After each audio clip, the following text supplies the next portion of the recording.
Vamos a seguir, hermanos, en el libro de los Hechos. Entonces abren sus Biblias al libro de Hechos, capítulo 14.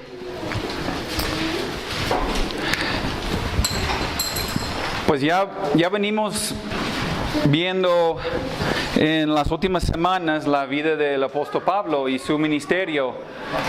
Y a través del libro de los Hechos y desde el capítulo, desde que nació la iglesia, en el capítulo 2 y 3 del libro de Hechos hasta este capítulo 14, y vamos a seguir viendo el patrón de los apóstoles, de los discípulos. El patrón para la iglesia ha sido predicar el mensaje, ver confirmaciones con señales y milagros y cosas así. Luego sigue la gente recibiendo el mensaje. Vemos los bautismos de esas personas que hayan confiado en el Señor. Vemos su arrepentimiento, su bautismo, vemos su conversión verdadera. Pero luego siempre vemos una división. Vemos una división. El patrón siempre es predicar el mensaje, ver conversiones. Y luego entra la división, la resistencia de la oposición y la persecución. Pero hasta ese momento hemos visto que la persecución nada más ha sido para la expansión del mensaje del Evangelio. Cada vez que los cristianos pues fueron perseguidos, en el libro de Hechos aquí vemos los hermanos esparciéndose, compartiendo el mensaje. Entonces Satanás, lo que él quiere destruir, Dios siempre usa para su bien. Y si podemos usar una sola palabra para describir lo que hemos visto hasta ese momento en el libro de Hechos, en el libro de los apóstoles, las vidas de los apóstoles, las vidas de Pablo y ahora de Bernabé, que está con él, podemos describir a ellos con una palabra: la persistencia. La persistencia. Si no tiene la persistencia, pues no va a lograr nada. No va a lograr nada. Hay iglesias que nunca han crecido, no porque no pueden crecer, pero porque no tienen persistencia. Hay gente que no tiene nada en este mundo, no porque no tiene oportunidad, pero porque no están persistentes. No persisten en el trabajo, en lo que sea. Hay los que no maduran. ¿Por qué? No porque no hay oportunidades, porque no son fieles en la persistencia. Por eso no crecen la gente. Si usted quiere llegar a hacer algo, tiene que practicar la persistencia. Tiene que ser persistente. Dios promete bendiciones, pues hasta que sobreabunden, pero no las tenemos. ¿Por qué? Porque no somos persistentes. Y viene una tribulación, viene algo difícil en la vida, viene una lucha espiritual. ¿Y qué es lo que hacemos nosotros? Pues rendimos a la tribulación, rendimos a la lucha. Y no experimentamos la victoria. ¿Por qué? Por la persistencia. ¿Por qué? Muchas veces la verdad es que en vez de ser persistentes somos cobardes. Somos cobardes. Ahora vamos a ver a Pablo y Bernabé, que eran hombres de carácter, hombres valientes, no eran cobardes. ¿Ustedes sabían que la cobardía es un pecado? Sí. Es un pecado delante de Dios, porque Dios no nos ha dado un espíritu de cobardía, sino de poder, de amor y de dominio propio, según 2 de Timoteo 1:7. Aquí en capítulo 14, entramos la historia aquí. Si ustedes recuerdan, la vez pasada vimos que fueron perseguidos ellos en Antioquía de Pisidia, y dice en versículo 51 de capítulo 13, dice: ellos entonces, sacudiendo contra ellos el polvo de sus pies, llegaron a Iconio. Y ahora vamos a tomar esa historia en Iconio, en versículo 1. Dice: aconteció, de capítulo 14, aconteció en Iconio que entraron juntos en la sinagoga de los judíos y hablaron de tal manera que creyó una gran multitud de judíos y asimismo de griegos. Ellos no eran cobardes. Ellos fueron tan convencidos del mensaje que traían que fueron perseguidos de una ciudad y llegaron a otra ciudad. ¿Y qué hicieron? Hablaron otro mensaje para suavizar el asunto, para que la gente no les persiga lo mismo. Cambian el mensaje para que la gente lo acepta en sus corazones y que no rechacen a Cristo. No, ellos siguen diciendo, predicando lo mismo. ¿Por qué? Porque eran valientes. Hablaron con denuedo, hablaron con el poder del Espíritu Santo. Muchos hoy en día tienen creencias, pero no tienen convicción, no tienen convicciones. Alguien puede decir, yo creo en la palabra, yo creo en Cristo, yo creo en aquello, en esto, el otro. Pero si esa creencia no lo lleva a la acción, entonces no es una convicción, es una creencia nada más. Si alguien puede llegar y puede decir algo y puede tener una discusión con alguien y alguien puede llegar diciendo, no, pues la palabra de Dios no significa eso. No, es que la creación no fue así. No, es que Dios no es así. Y tú vas a cambiar tu opinión. ¿Por qué? Porque tú crees algo, pero no tienes una convicción fuerte. Pablo estaba convencido del Evangelio. Pablo estaba tan convencido que llegando a una ciudad nueva, y vamos a ver vez tras vez, versículo tras capítulo tras capítulo, aquí en el libro de Hechos, que él llega y él predica el mismo mensaje. Él predica a Cristo, él predica el poder de la cruz, la salvación que hay solamente en Cristo. Romanos 8:35, quiero ver un versículo aquí, pues unos versículos. Romanos 8, versículo 35. Esa es la convicción que tenía el apóstol Pablo. Esa es la convicción que Dios quiere que tengamos nosotros hoy en día. Pablo, versículo 35 de capítulo 8 dice, ¿quién nos separará del amor de Cristo? ¿Tribulación, angustia, persecución o hambre o desnudez o peligro o espada? Como está escrito, por causa de ti somos muertos todo el tiempo, somos contados como ovejas de matadero. Antes en todas esas cosas somos más que vencedores por medio de aquel que nos amó. Por lo cual estoy seguro de que ni la muerte, ni la vida, ni ángeles, ni principados, ni potestades, ni lo presente, ni lo porvenir, ni lo alto, ni lo profundo, ni ninguna otra cosa creada nos podrá separar del amor de Dios que es en Cristo Jesús, Señor nuestro. Él tenía una convicción tan fuerte que él dice aquí, estoy seguro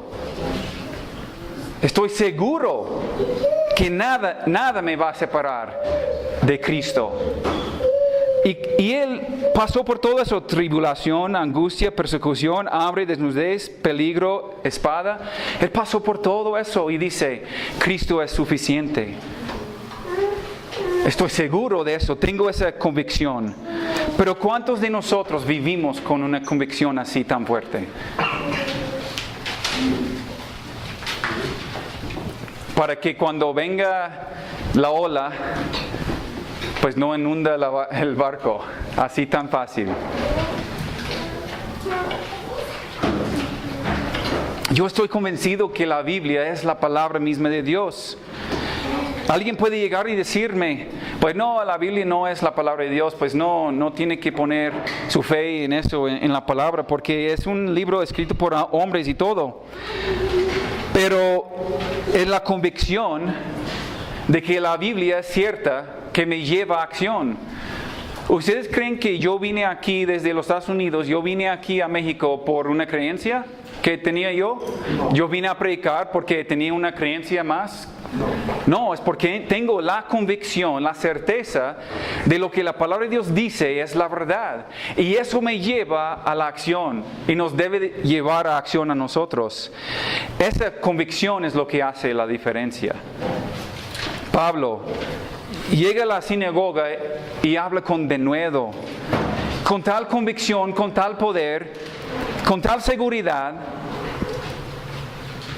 que una gran multitud creyó, dice versículo 1. Esa convicción es la cualidad esencial sin la cual no se puede lograr nada importante para el Evangelio. La convicción es lo que nos permite a nosotros a persistir frente a la oposición. Regresamos a Hechos 14. Un verdadero ministro del Evangelio está dispuesto a sufrir por causa de tal Evangelio, y el sufrimiento experimentado no impide que él continúe su predicación. Lo menciono porque aquí dice en versículos 2 y 3, vamos a seguir leyendo, pero dice que el Evangelio produjo división y odio contra ellos y su mensaje. Vamos a ver lo que pasó aquí. 2. Mas los judíos que no creían excitaron y corrompieron los ánimos de los gentiles contra los hermanos. Por tanto se detuvieron allí mucho tiempo, hablando con denuedo, confiados en el Señor, el cual daba testimonio a la palabra de su gracia, concediendo que se hiciesen por las manos de ellos señales y prodigios. ¿Qué es su respuesta frente a la persecución otra vez? Que dicen, pues a lo mejor ustedes tienen razón. No, pues ya nos vamos a otro lugar. No, siguen hablando con denuedo, siguen hablando la verdad, siguen diciendo lo que es la verdad. Y aquí podemos ver que o cae bien o cae mal el Evangelio, o cae bien o cae mal. Los mensajeros o caen bien o caen mal, los mensajeros. Y aquí podemos ver, Pablo y Bernabé no tardaban mucho tiempo en caer mal con la gente. Pues en algunas ocasiones ni siquiera llegaron a 2-3 horas. Llegan a una ciudad y empiezan a predicar en 2 horas, pues toda la gente, pues vamos a ver lo que sigue en Liconia, en Listra, perdón. ¿Pero por qué? Dice que gran multitud creó, pero también dice muchos incrédulos incitaron, envenenaron a los gentiles y corrompieron el ánimo contra ellos. ¿Por qué? ¿Por qué sucede eso? Vamos a Marcos 4. Ustedes están, pues yo creo que muy familiarizados, yo creo, con Marcos 4, porque es la parábola del sembrador.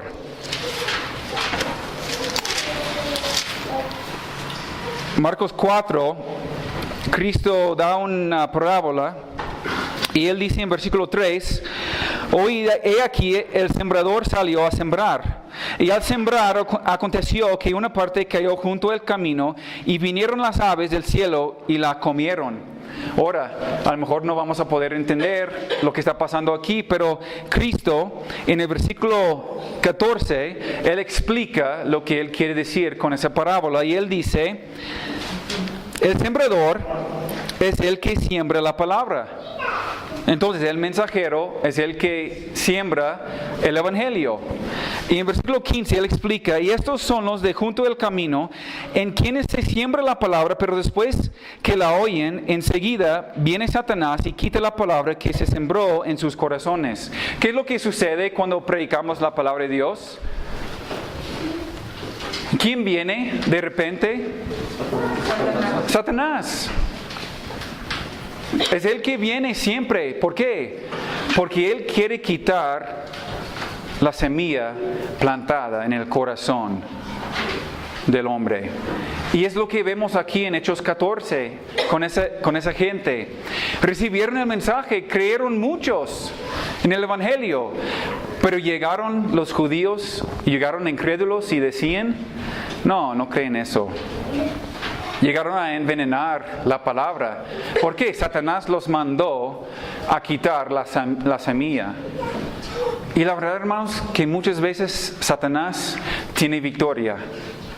Porque una cosa, nosotros no somos persistentes.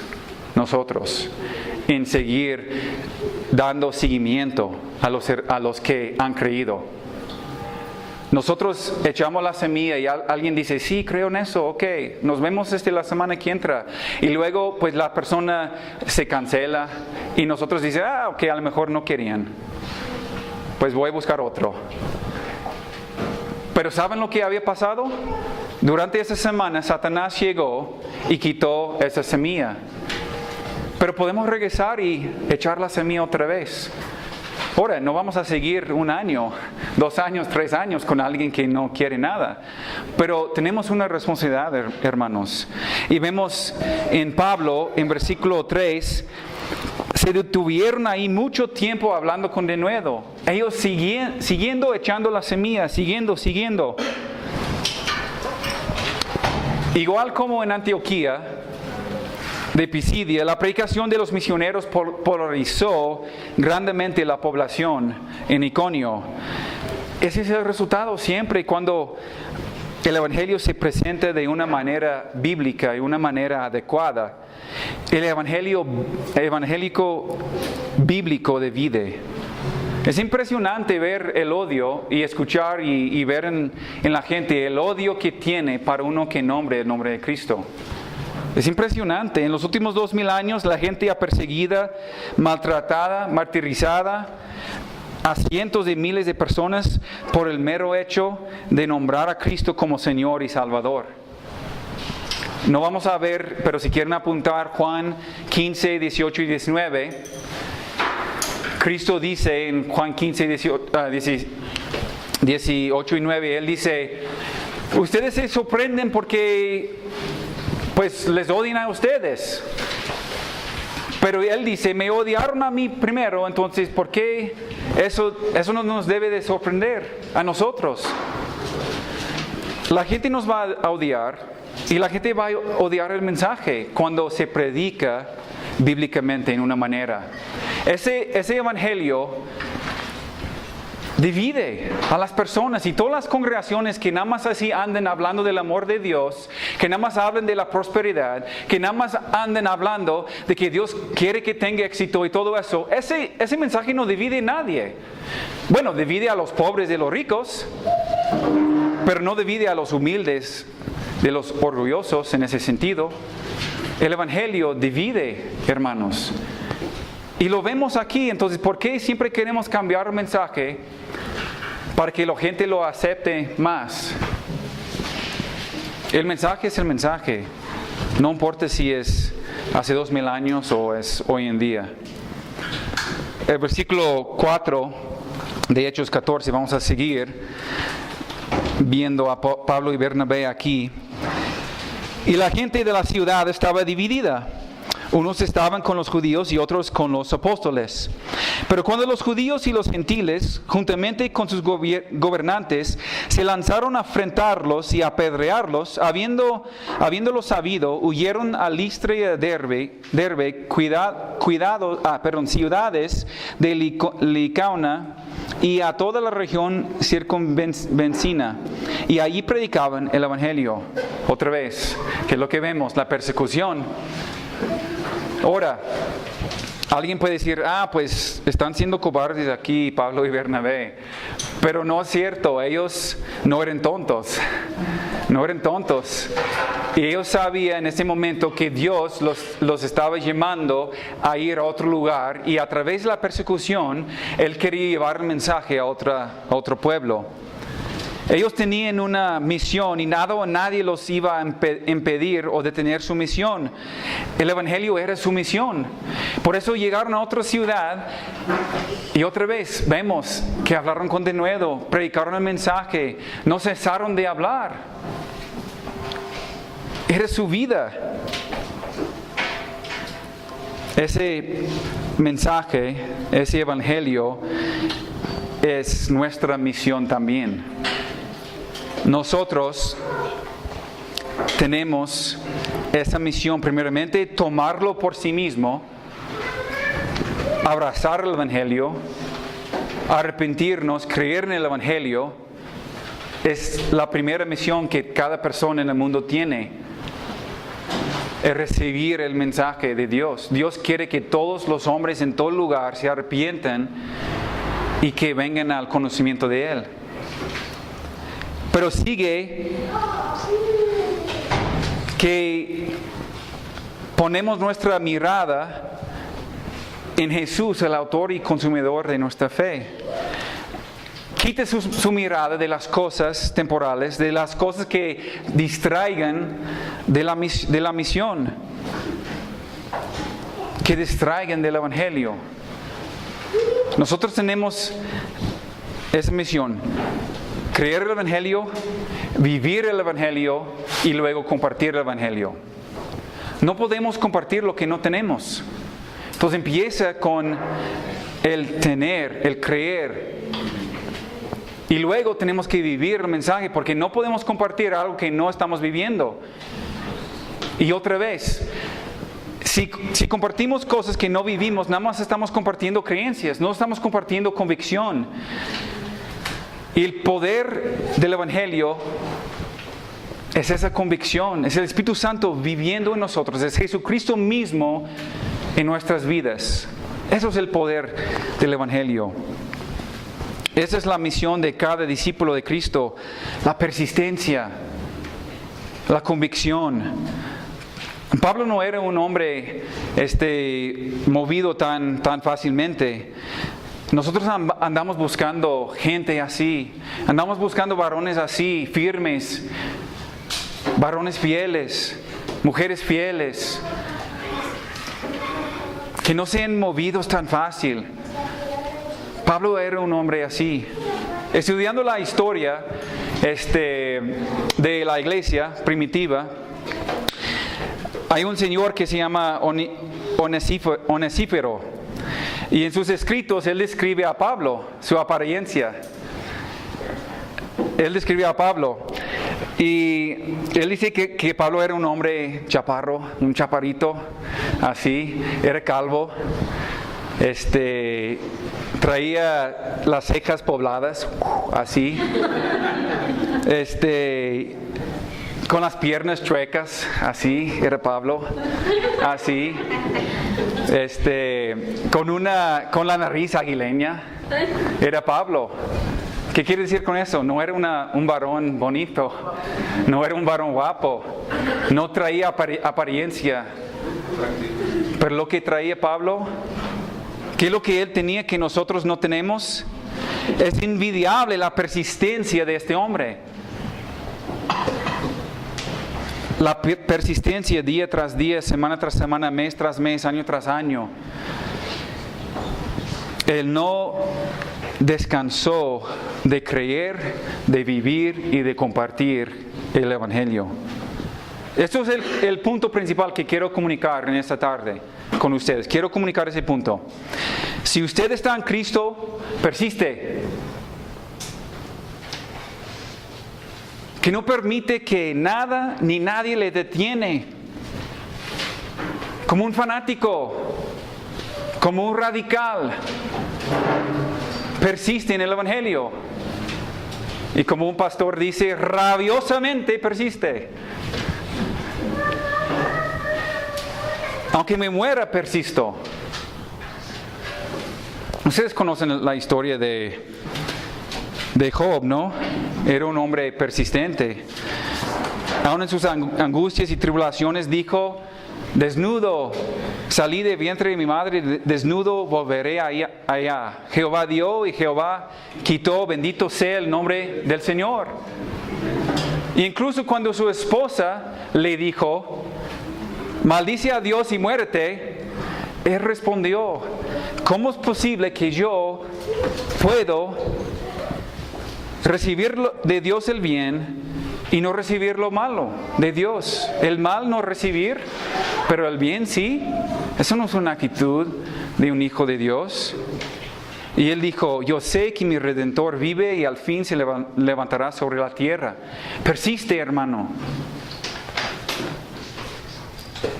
Durante la Segunda Guerra Mundial, los discursos del primer ministro Winston Churchill fueron una fuente de inspiración para el pueblo británico. En un discurso tomó una frase del presidente Roosevelt de los Estados Unidos al decir: "No tengo nada más que ofrecer que sangre, sudor y lágrimas". Y a este discurso le siguieron otros famosos antes de la batalla de Inglaterra. Uno incluía la siguiente cita. Churchill dijo: "Defenderemos nuestra isla, cualquiera que sea el costo. Pelearemos en las playas, pelearemos en los sitios de desembarques, pelearemos en los campos y en las calles, pelearemos en las colinas. Nunca nos rendiremos". Churchill logró levantar la moral del ejército y el pueblo y no se rindió. Era un hombre persistente. ¿Por qué comparto esa historia? Hermanos, si perdía Churchill, nada más lo que se iba a perder en la guerra era países y tierras. Pero si usted pierde esta guerra, la guerra espiritual que nosotros tenemos, usted va a perder una vida eterna con Dios, que vale mucho más que tierras y países. ¿Está usted peleando como peleó Churchill, como peleó Job, como peleaban Bernabé y Saulo, Pablo? Hay que perseverar en la misión. Tenemos que tener esa convicción. Voy a pelear por el Evangelio. Voy a creer la palabra de Dios. Voy a vivir una vida íntegra, valiente, entregada y comprometida todos los días de mi vida. ¿Cuántos aquí quieren vivir vidas así? Pues poquitos. Estaba compartiendo con Manuel que escuché un predicador en la semana y él tiene su congregación ahí. Es una congregación grande, pero él pues siempre les hace preguntas y cosas y la gente responde. La gente responde así. Y yo le decía a Manuel, voy a intentarlo esta semana. Voy a preguntar a la congregación a ver si están despiertos o no. Entonces, otra vez, ¿cuántos de ustedes quieren vivir una vida así? Amén. Una vida de victoria, una vida comprometida, una vida íntegra, valiente. Es lo que debemos de hacer. Seamos valientes, persistentes. Se acabó la cobardía, hermanos. Por favor, si tenemos a Cristo, se acaba la cobardía.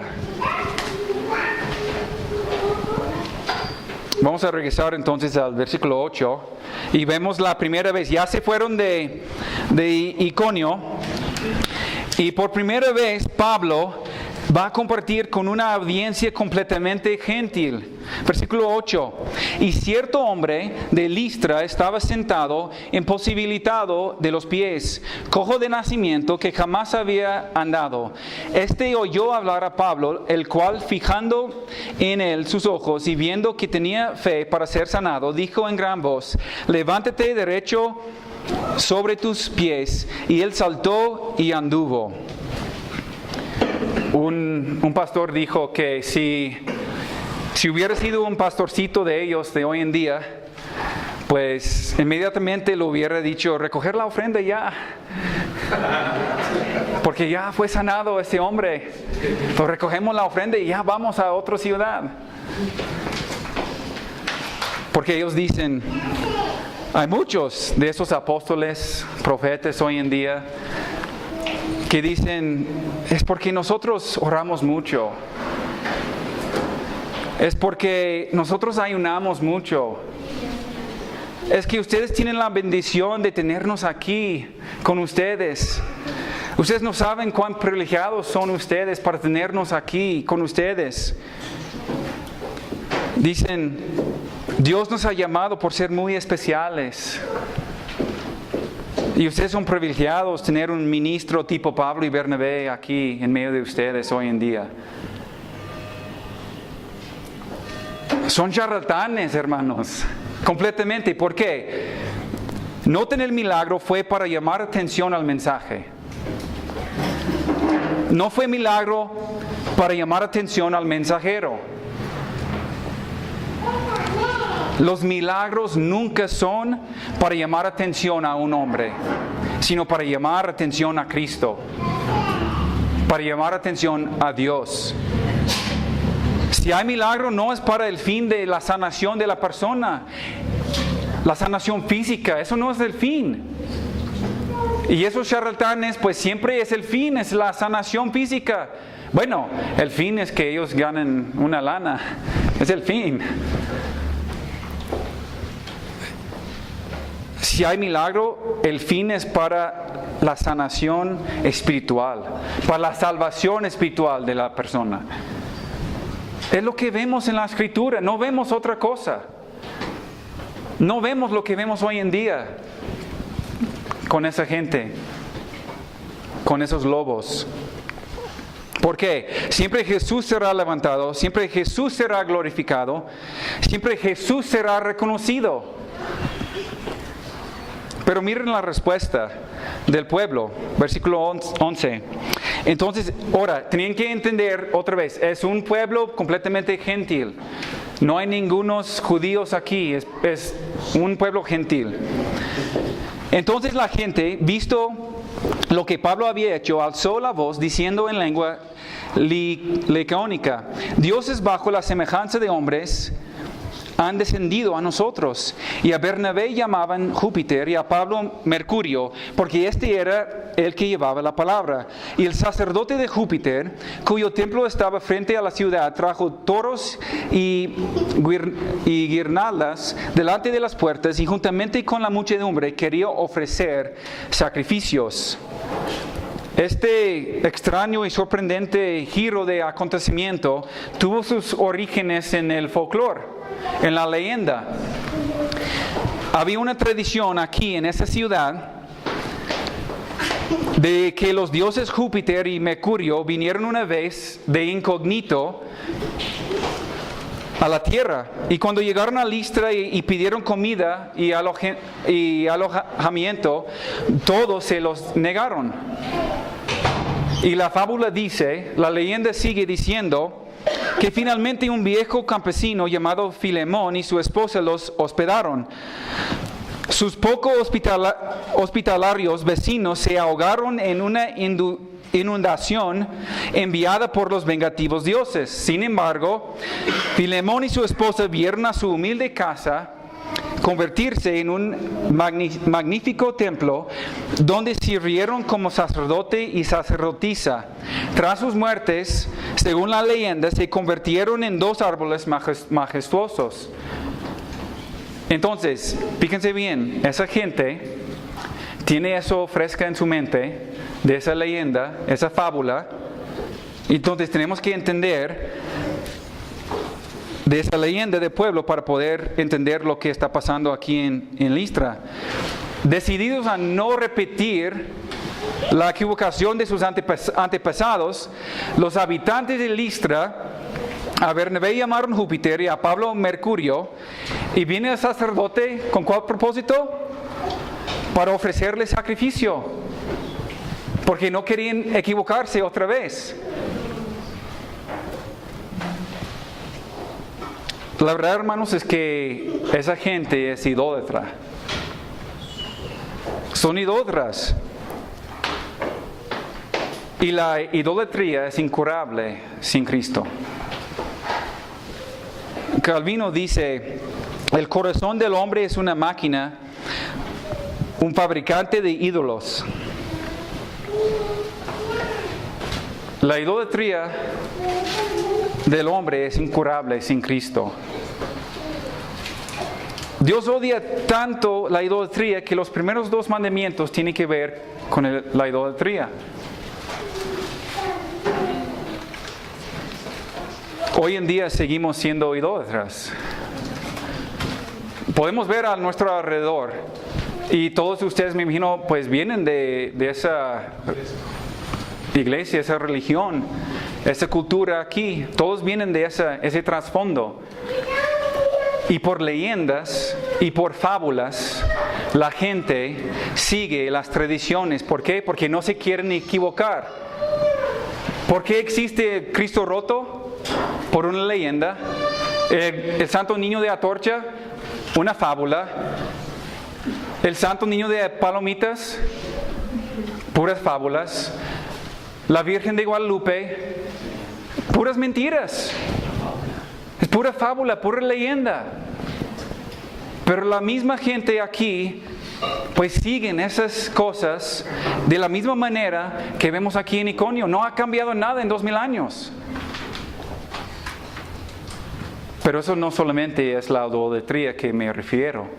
Y ya hemos hablado, hace unas semanas hablamos de la idolatría, entonces no voy a tardar mucho en eso, pero pues vale notar, dentro de nosotros también vemos idolatría. ¿Qué es la idolatría? Cualquier cosa, pensamiento, idea o persona que desplaza a Dios de su lugar. Cualquier cosa, pensamiento, idea o persona que desplaza a Dios de su lugar se convierte en nuestro ídolo. Y puede ser algo bueno.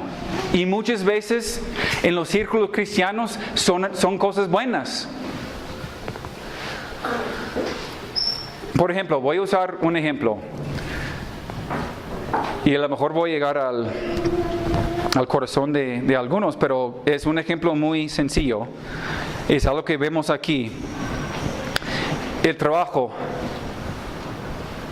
el dinero, un negocio. Esas cosas se convierten tan fácilmente en ídolos. ¿Cómo? Pues son cosas buenas, ¿no? El trabajo es algo bueno. El dinero sí es algo bueno. No hay nada malo en el dinero. Necesitamos el dinero para poder vivir. Aprender un negocio es algo bueno. Pero hay muchas personas, incluso personas que dicen ser miembros aquí, que dicen pertenecer a esa congregación, personas que dicen ser discípulos de Cristo, que semana tras semana, tras semana, tras semana, abren sus negocios en vez de estar aquí adorando al Dios vivo. Y ustedes saben de quién estoy hablando. No estoy hablando a ninguna persona aquí. Pero cuando desaparece una persona por 4, 5, 6, 8 semanas, eso revela su idolatría. No estoy hablando, hermanos, por favor, escúcheme bien. No estoy hablando a una persona que tiene que trabajar cada 15 días o trabaja por una empresa y tiene que faltar pues un miércoles, 2 miércoles. Estoy hablando de una persona y personas por 4, 5, 6, 8 que desaparecen. No estoy hablando de una persona que nada más una semana no aparece. Eso revela la idolatría que hay dentro de nosotros. Y aquí es el asunto. Si no se arrepienten, Dios los va a castigar como los idólatras que son. Eso no es la única manera. Esa no es la única manera, pero ese es el ejemplo que traigo. Si quieren anotar 1 Corintios 5, 9 al 13, eso habla de la idolatría. De hecho, en el contexto habla de la iglesia y su responsabilidad de echar fuera a una persona que es idólatra. Dice una persona que está en la inmoralidad sexual, pero luego sigue una lista y en esa lista aparece la idolatría, el avaricio. Y dice que la iglesia tiene la responsabilidad de echar fuera a esa persona.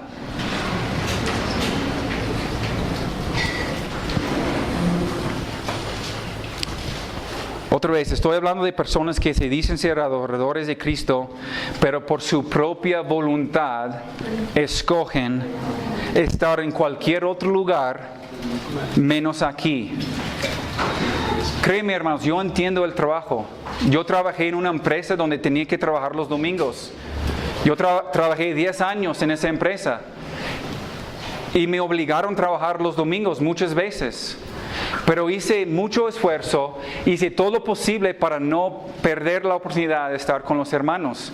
Entonces los miércoles siempre estaba, en las reuniones de los varones siempre estaba yo, siempre estaba con un varón, con el discipulado, y intenté con toda mi fuerza estar los domingos en la mañana y llegar un poco tarde en el trabajo. Me permitieron, pues era jefe yo, pero Dios abre la puerta cuando uno realmente quiere. Y eso es lo que me refiero cuando digo la idolatría. El ídolo del trabajo, el ídolo del dinero, el ídolo de todo eso destruye al ser humano. Los ídolos crean a una autodestrucción.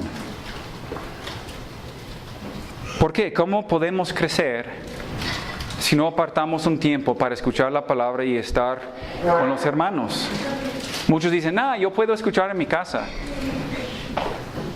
Pues sí, es cierto. Pero estás en pecado, porque la misma Biblia dice, no deje de congregarse, como muchos tienen la costumbre. Bueno, dice algunos, como algunos tienen por costumbre. Es pecado, hermanos. Si quieren anotar, 1 de Timoteo 6, 9 al 11 también, o 7 al 11 habla del afán del dinero. Y dice que muchos se han desviado del camino por el afán del dinero, por avaricio, hermanos. Y otra vez, no es malo aprender un negocio. No es malo trabajar por el Señor, trabajar duramente. Pero sí es pecado dejar la congregación mucho tiempo. Sí es pecado y no va a crecer. Y también es un estorbo para el crecimiento de la congregación. Por la misma congregación que usted dice pertenecer, y estoy hablando al micrófono ahora, estoy hablando a la gente que no está aquí. Esa gente es estorbo para la iglesia por su falta de compromiso. Bueno, regresamos a versículo 14. Vamos a ver cómo respondieron Pablo y Bernabé. Cuando lo oyeron los apóstoles, Bernabé y Pablo rasgaron sus ropas y se lanzaron entre la multitud dando voces y diciendo, varones, ¿por qué hacéis esto? Nosotros también somos hombres semejantes a vosotros, que os anunciamos que de estas vanidades os convertéis al Dios vivo, que hizo el cielo y la tierra, el mar y todo lo que en ellos hay. En las edades pasadas Él ha dejado a todas las gentes andar en sus propios caminos. Si bien no se dejó a sí mismo sin testimonio, haciendo bien, dándonos lluvias del cielo y tiempos fructíferos, llenando de sustento y de alegría nuestros corazones. Ellos reconocieron de dónde vino el poder, y ese poder no fue de ellos, y estaban dispuestos para darle honra y gloria a Dios. No estaban dispuestos, como muchos hoy en día, capitalizar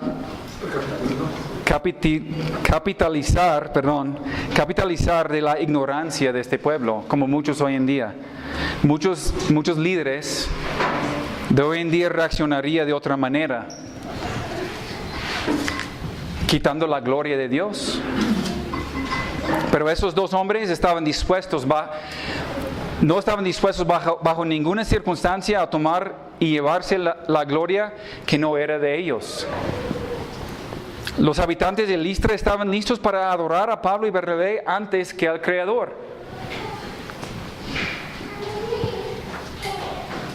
Por eso ellos reaccionaron rasgando su ropa, lo cual era una reacción, una forma judía para expresar lo que acaban de ver y oír, que era una blasfemia. Rasgaron sus ropas así. ¿Cómo es posible que nos llaman dioses? Venimos aquí a predicar del Dios verdadero. Ustedes pues quieren convertirnos a nosotros en dioses. ¿Cómo es posible? Es blasfemia. debemos nosotros estar siempre dispuestos a rasgar nuestra ropa también. Debemos estar siempre dispuestos a darle gloria, crédito, honor y honra a Dios en todo momento, en toda circunstancia. Nada es de nosotros, no es de nosotros.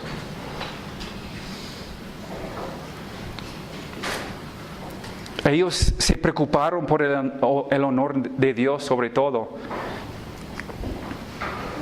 Ahora, ¿cuál fue su mensaje? Ellos no hablaron del Dios de Abraham, Isaac o Jacob, como vimos en todas las otras predicaciones. Pues ni hablaron de Cristo en ese momento. El mensaje fue muy diferente de los que predicó en las sinagogas judías. Ellos comenzaron con la creación, con el Dios de la creación, el Dios verdadero. ¿Por qué? Ya que ellos no conocían el Antiguo Testamento, ellos no saben nada de las profecías de Cristo, pues ni saben de la vida, de la muerte y de la resurrección de Cristo. Esta gente no sabe nada de eso. Pablo apela al conocimiento universal y racional del Creador, como él explica a nosotros en Romanos 1. Romanos 1, 18 al 20, que nos dice que todos los hombres no tienen excusa. ¿Por qué? Porque lo que es visible, la creación, el eterno poder de Dios, todo es visible para nosotros. Aún la persona en la tribu en África, en la selva, puede conocer de Dios a través de la creación. Porque Dios se ha manifestado a sí mismo a través de la creación. Y luego Pablo sigue en Romanos 2, 13 al 15, diciendo que cada ser humano, él dice, aun los gentiles, cuando cumplen con la ley, no teniendo ley, ellos por sí mismos son testigos de que la ley de Dios está escrita en sus corazones. Entonces, Dios nos ha dado su creación, Dios nos ha dado su ley en cada persona. Entonces no tenemos excusa. Entonces Pablo aquí empieza con ese Dios verdadero, empieza con esa conciencia. ¿Por qué nos está adorando a nosotros? No somos dioses, hay un Dios verdadero. Y el mensaje fue, conviértense de las vanidades, conviértense de la idolatría. No tienen excusa. Ahora, seguimos, versículo 19. Entonces vinieron unos judíos de Antioquía y de Iconio que persuadieron a la multitud y habiendo apedreado a Pablo, le arrastraron fuera de la ciudad pensando que estaba muerto. Pero rodeándole los discípulos, se levantó y entró en la ciudad, y al día siguiente salió con Bernabé para Derbe. Tuvieron que salir otra vez, tuvieron que huir. De hecho, lo intentaron a matar, pues lo dejaron por muerto. La gente incrédula odia tanto a Dios, odia tanto a Cristo, que siempre quieren atacar al mensajero y siempre quieren atacar al mensaje. Porque odian a Dios. Y aún incluso los que dicen no creer en Dios, los ateos. Si tú preguntas a un ateo, ¿por qué odias a Dios tanto? Ellos van a contestar algo. Aunque no crean en Dios, ellos van a decir, es que hace 5 años murió mi esposa de cáncer y un Dios justo, un Dios amoroso nunca lo va a permitir. Bueno, pero no cree en Dios usted. Pero lo odio. Versículo 21. Sigue Pablo y Bernabé. Y después de anunciar el Evangelio, ¿qué hicieron llegando al Derbe?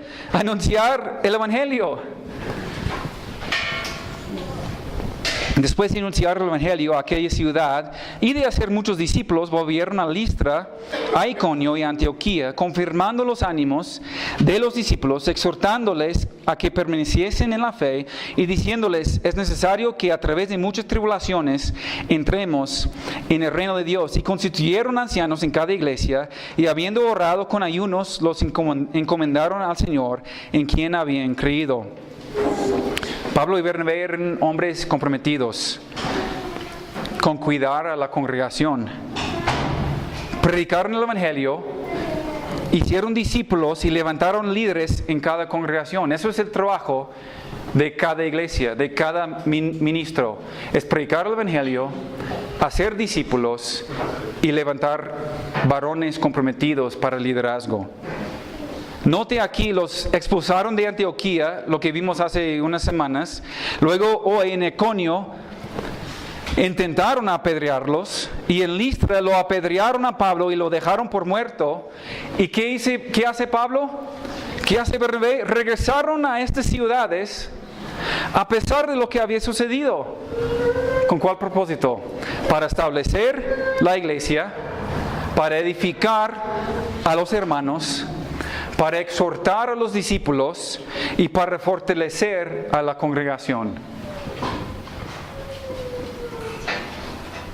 Establecer la iglesia, edificar a los hermanos, exhortar a los discípulos, fortalecer a la iglesia.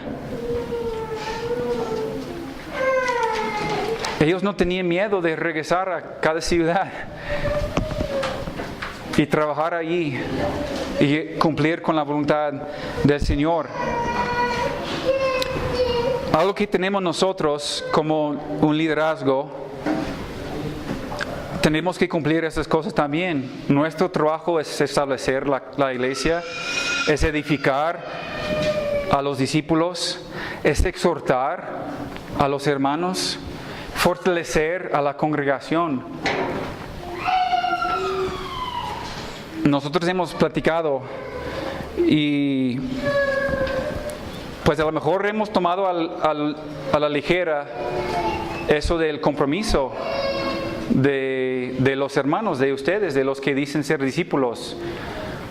A lo mejor no hemos sido tan fieles en este aspecto. Y no queremos llegar a tener reglas aquí, no queremos llegar a imponer reglas y cosas así.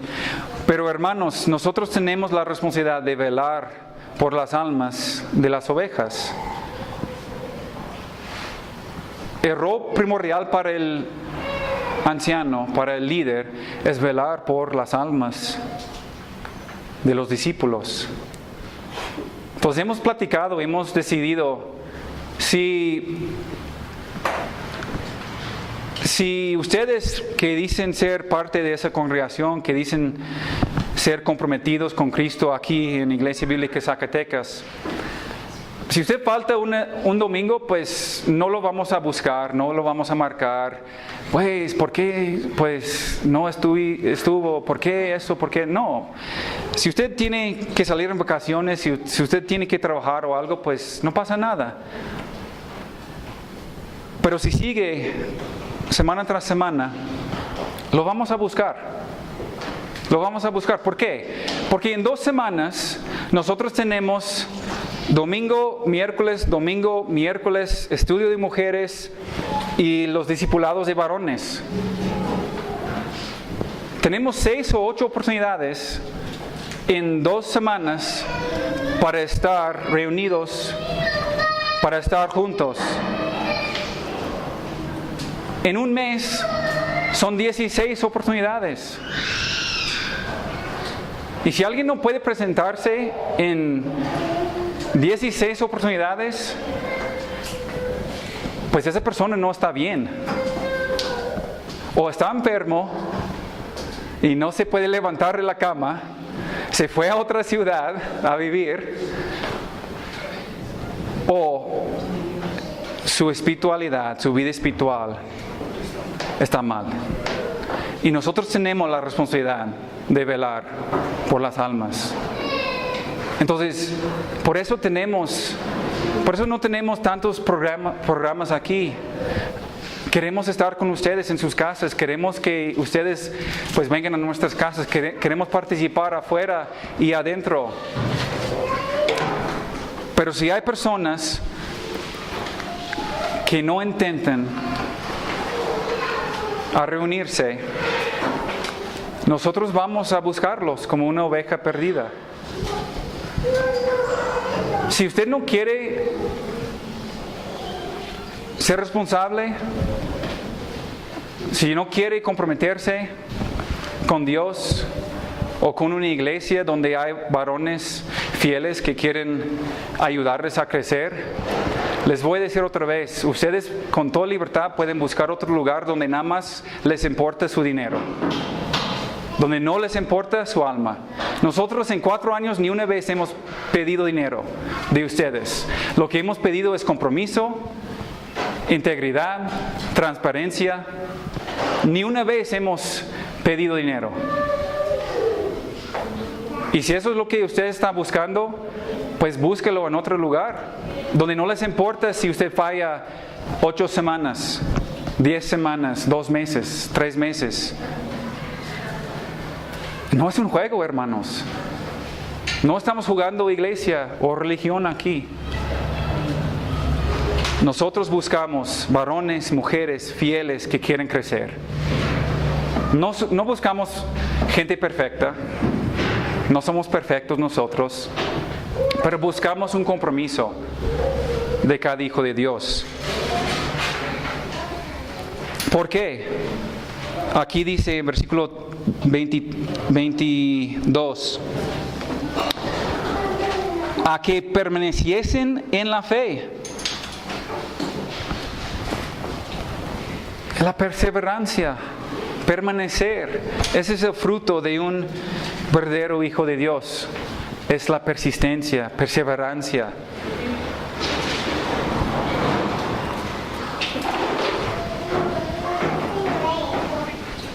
Y cuando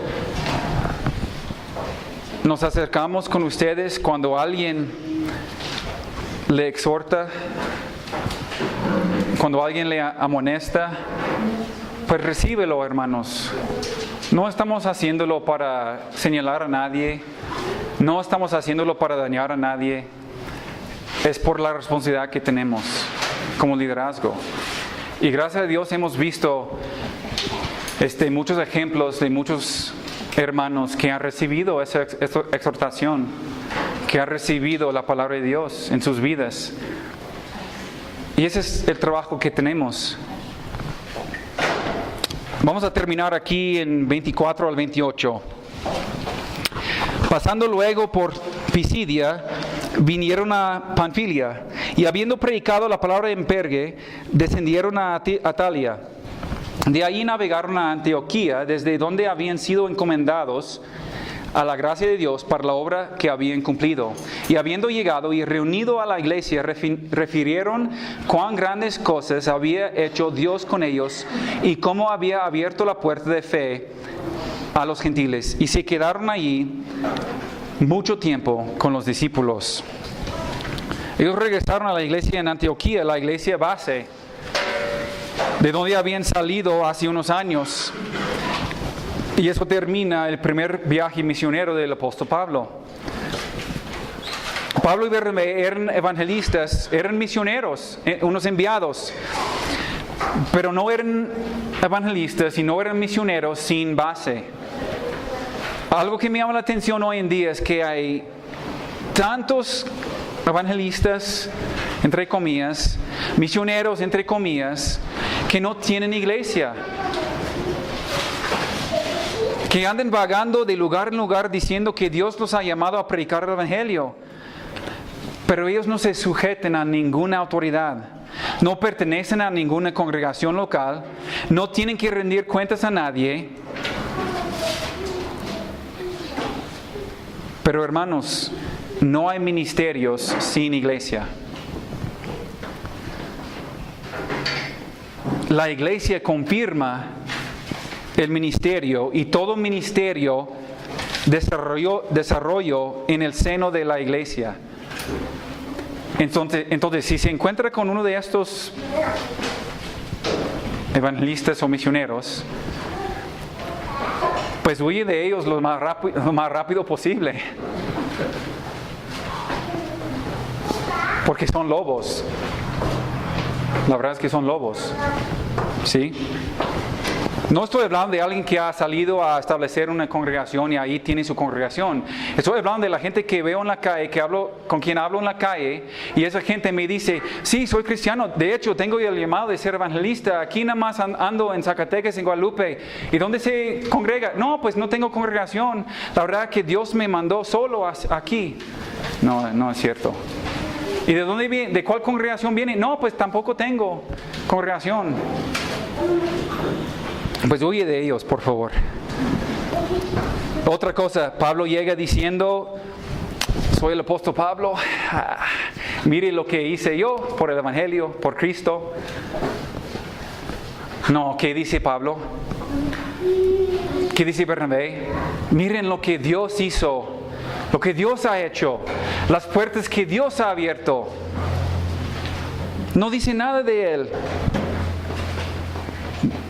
¿Y qué es lo que dicen hoy en día?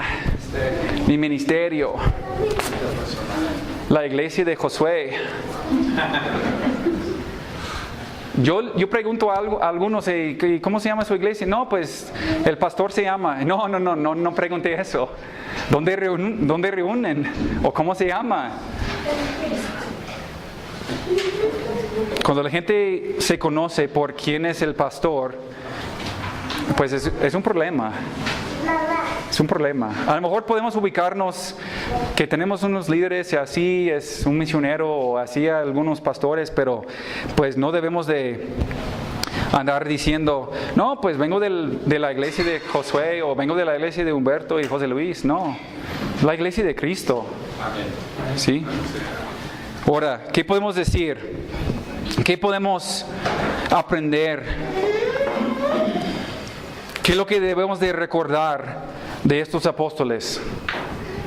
Pablo y Bernabé eran hombres persistentes. Eran hombres que estaban convencidos del mensaje. Tenían una convicción tan fuerte que los permitía resistir y tolerar graves persecuciones. Eran hombres con una humildad para siempre dar crédito a Dios. Eran hombres comprometidos al cuidar espiritual de la iglesia. Y también eran hombres sometidos a la autoridad de su propia congregación. En el caso nuestro, ¿qué nos queda? Nos queda vivir vidas persistentes en el Evangelio, perseverancia en el Evangelio. Nos queda vivir una vida de convicción que nos lleva a acción, que nos lleva a obedecer, que nos lleva a la obediencia. Tenemos que destruir los ídolos de nuestros corazones. Tenemos que destruir los ídolos y huir de ellos. Tenemos que siempre demostrar la humildad para darle gloria a Dios en todo momento. Y tenemos que ser comprometidos al crecimiento espiritual, el crecimiento propio de cada uno y también el crecimiento de nuestro hermano, de nuestra hermana. Y la última cosa, tenemos que someternos a la autoridad que Dios ha establecido. La autoridad en la congregación, la autoridad en la casa, la autoridad en el trabajo. Nosotros tenemos que someternos a esas autoridades, porque eso es el plan de Dios. Hermanos, la persistencia, la convicción, la humildad, el compromiso,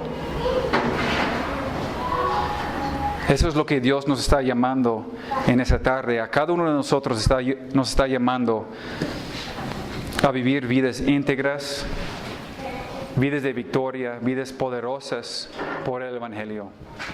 Vamos a hacer una oración.